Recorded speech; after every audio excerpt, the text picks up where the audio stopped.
Acknowledgments. When the cover of this book tells you that I wrote it, with GuruNischan, it means that we were working side by side, which felt natural and good. Her Uncomfortable Conversations podcast lies at the heart of Under the Yoga Mat. We share the drive to keep scratching the wound until justice occurs. I am deeply grateful for the richness of our partnership. I consider all the survivors who chose to be guests of GuruNischan, or of people like Meena Bahadori or Rachel Bernstein who conduct abuse-revealing interviews, heroes and role models for all of us. They take responsibility for bringing the truth about their sufferings to light, even when it is uncomfortable and painful, and they are scolded and humiliated by deniers. I honor their courage and strength to consciously relive hurtful memories and testify before the world about the senseless damage done to them by a narcissistic sociopath. In connection with this book, I owe special thanks to Guru Bir, Gur Siri, Tej, Siri Narankar Miri, Mani Gigi, Morena Olivia, Sat Hanneman and others who prefer not to be named, for giving their approval to use parts of their uncomfortable conversations with GuruNischan. We could no longer ask Kirantana George Craig McMillan, as he died on July 26, 2022. Still, I found approval in what he wrote on abuse in KundaliniYoga.com in April 2021. I feel it is my responsibility to get these stories out there because they, SSSC, KRI, 3HO, SDI, have taken no responsibility to do so themselves, and there are still predator teachers involved in teaching for the organization. There are still young people in danger. Under the Yoga Mat is dedicated to him and his beloved Kern Jot. I am so glad he shared his memories, in which their love continues to live and breathe and is still tangibly present. Not even an army of Yogi Bhajans can destroy that, which is rejoicing and good to remember. I feel a similar deep respect and appreciation for Sat Pavan, who married the love of her life, despite all the power tricks YB played on her. Listening to Sat Pavan's utterly sad story is hard, and it infuriates me again and again. Still, it also moves me to see that the essence of us human beings, love, is indestructible. I am so grateful Sat Pavan allowed me to share her story in such detail, because it dissects the tactics of the power-hungry master to the core. I am honored that renowned meditation teacher Tara Brog agreed to allow her 3HO abuse story to be part of Under the Yoga Mat, as it shows how she turned her pain into new insights that form the basis of her current teachings. Many thanks also to the second-generation adult who sent me letters and communications that the leadership used in the 1970s and 1980s to educate Bhajan's devotees about distance therapy and children's education. Similarly, I am indebted to Stephen Josephs for allowing me to use his interview with Carter Perk, and to an ex-3HO member who gave me access to his vast media database and other Bhajan abuse-related information. Along the same lines, I am grateful to historians Philip Desalegn and the late Dr. Trilochan Singh for their relentless energy proving that Bhajan was a liar with little knowledge of Sikhism. I am also grateful to Peter Blackley for his permission to use colorful excerpts from his book, painting a vivid picture of life as he experienced it in 3HO.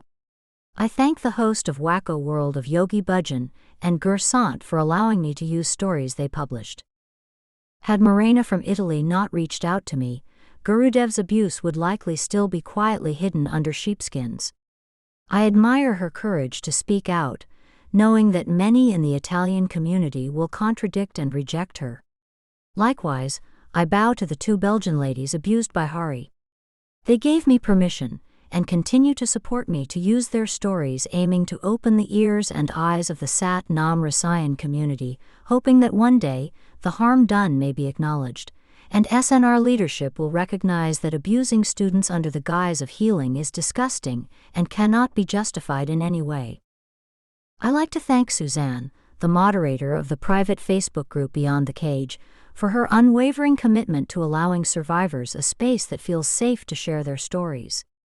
And in addition, I am grateful to her for our exchanges as members of the compassionate reconciliation process and appreciate her interest in this book throughout its making. My respect equally goes to other moderators of social media groups set up before and after the mass disclosure of Bhajan's abuse, who invested precious time and energy to provide a platform for like-minded people of different generations to share information and find support. It is a blessing for a writer to have people review your work as it evolves. I was fortunate to have Pamela Dyson do that, reading parts of the manuscript and correcting me if, for example, I confused Ram Das Puri land with the Española ashram or the ranch. But foremost, she encouraged and motivated me, and allowed me to quote from her blog and include anecdotes she shared in our private communications. And for sure, her book Premka has helped many to step out of their isolation and talk for the first time about the injustice done to them years or even decades ago. We can't thank her enough for that. Julia, my dear British friend, was by my side from the beginning. I had never written a book in English before, so I was delighted when she offered her support. She read, reviewed, and reread the pieces I sent her, and patiently accepted the reality that I kept making the same spelling and grammar mistakes. Not only was she a buddy in language, but she also acted as my coach, clearing away the doubts that eagerly surfaced at regular intervals. My dear friends Paul, Coen, Mark, and Philip did a great job keeping my morale up. Each in their own way, during long walks or over a lunch or dinner table, they let me ramble on about anything and everything related to this book. They helped me get rid of the stress that comes with writing a book that is not fun to write but needs to be written by someone, and that someone turned out to be me. Izzard Inc. Publishing came to me through ALI, the Alliance of Independent Authors. Izzard Inc. CEO, Tim McConaughey, promised to distill the best possible book from my writing to serve the intended purpose. He warned me that our relationship could be one of tough love. I experienced caring, dedication, professionalism, relevant feedback, and creative suggestions. Our communication was smooth, clear, to the point, and friendly. Therefore, a warm and heartfelt thank you to the Izzard Inc. team, who was the best match I could have dreamed of. I needed no creative brainstorming or AI intervention to come up with a title for this book. Instead, celebrated Dutch-language author Christine Hemrex spontaneously blurted out "Under the Yoga Mat" as I explained what this book would be about. The title revealed itself, channeled by Christine in a memorable moment that makes me smile when I recall it.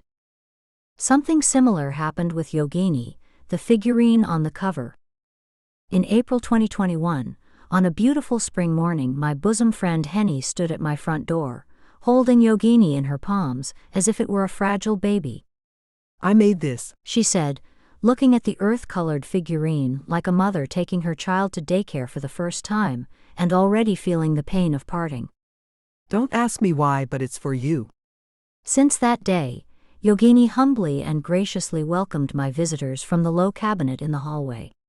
Then came the time when plans to gather ideas for a suitable book cover failed one after another. I whined to Henny about this. "What about Yogini?" she said. At that, I opened the door to the hallway and looked at the figurine. Her gaze fixed on the ceiling, she muttered, "Yes, of course. My dear creator is right. That's why I'm here. I'm so glad you finally figured it out. Free me. Please."